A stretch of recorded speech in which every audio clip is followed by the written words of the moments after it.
Welcome back mga kahowa sa ating cooking show. Wow! Feeling vlogger na talaga, no? Ngayong araw, lulutuin natin ang beef pares. Dahil po medyo maulan at medyo masarap gumawa ng may sabaw. Ayan po. Unahin po natin ang pagigisa ng luya. Ayan, inuuna ko ang luya. Pagigisa. Para lumabas agad yung bango, essential oils. You know, isusunod na natin dyan ng sandamakmak na sibuyas. Walang kahilig-hilig sa sibuyas. Matatlong buong sibuyas yan eh. Sige, lagay mo. Dami niyan. Malalaglag pa. Ayusin mo, Brad. Yan. Okay. Sabay mo na yung bawang. Right.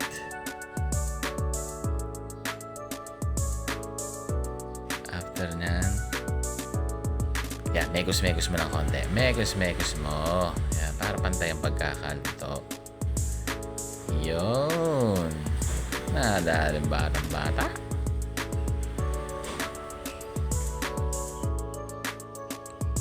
Okay. After po nyan, mga karamelize, lalagay na po natin ang dahon ng laurel. Isusunod natin ang star anise at pamintang buo. Yan, mekos-mekos uli. Ang ango. Gisa pa lang yan, mga kahowa.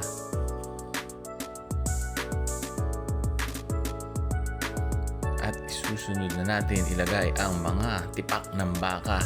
Ganyan po kalalaki ang tipak pag nagpapares ako.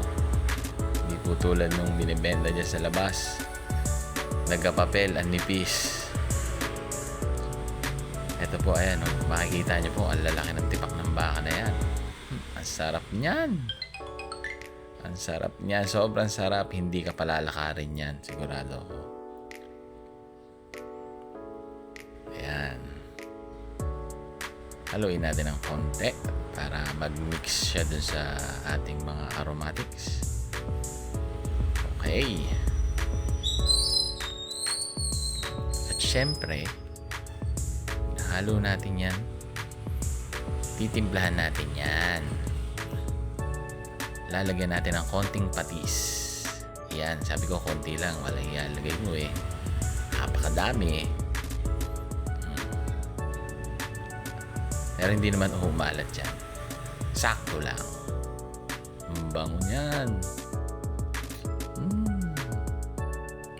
Ayan, para po kumapit yung lasa. Yung umami flavor ng patis. Tapos po niyan, takpan. Medyo kumatas-katas na siya. Ayan, okay. Lalagyan na po natin siya ng criminal water. Okay. At palalambutin na po natin siya. After po niya, lalagyan na rin po natin siya ng toyo, pampakulay, at pampadagdag lasa sa ating beef pares. Dagdag din po yan ng papabango sa ating niluluto.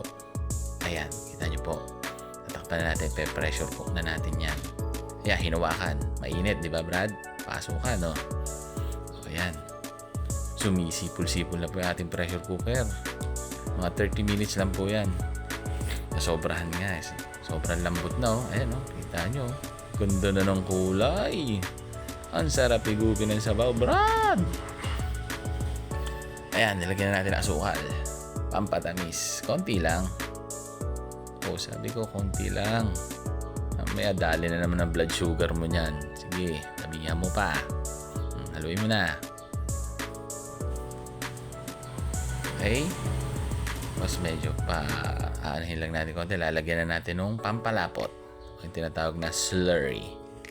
Cornstarch po yan, tsaka tubig. Okay. Tapos nun, halu-haluin ng konti. Maya-maya po, lalapot na po yung sabaw niyan. Ayun, no? Sumobra lambot niya. Humihiwalay na yung laman sa buto. Halo po kasi yan, laman, tsaka may buto-buto ng baka para po mas malasa yung sabaw. Ayan po, kita nyo po, lapot no. Dinagdagan ko po ng konting oyster sauce yan. Dyan. Aamoy nyo na ba? Ang sarap niyan. Lalo sinangag. Patay na naman ang kanin. Patay na naman ang blood sugar tsaka cholesterol. Naku po. Aray na naman, aray. Kaya po pagkakain kayo, lalo pa may edad na, hinay-hinay lang po sa pares. O kaya ipares nyo po yung mga maintenance nyo na gamot. Ayan, tapos na po yun. Gagawa na po tayo ng chili garlic para po sa usawan. Ako, ito pa po isang nagpapagana sa ating pagkain. Ayan po, medyo madaming mantika lang po. I-ano po natin yung bawang, prituhin ang bawang. Pag medyo tostado na siya, ayan, medyo nagbabrown na, ilalagay nyo na yung sili dyan, yung F1 o yung Taiwan na sili. Hindi po yan yung labuyo, hindi po yan native. So madalian lang po to, no? Konti lang po yung ginawa ko para lang po dito sa ating beef pares.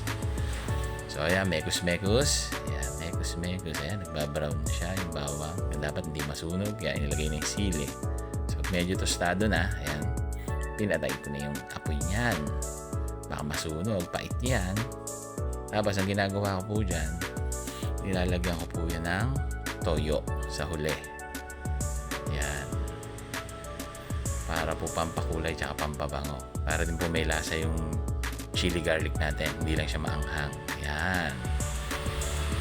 Hindi na po siya masusunog kasi patay na yung apoy dyan. Alright. No, sarap niyan. Mga 1 cup. 1 cup of rice lang. Naging only rice dahil po sa chili garlic. Okay, ito na po ating finished product. Ating beef pares with chili garlic. Oh, napakasarap. Siyempre, kung marunong magluto, dapat marunong ka rin maghugas. Ayaw mo mapagalitan. Oh, kita nyo naman, ikaw na nagluto, ikaw pa naghugas.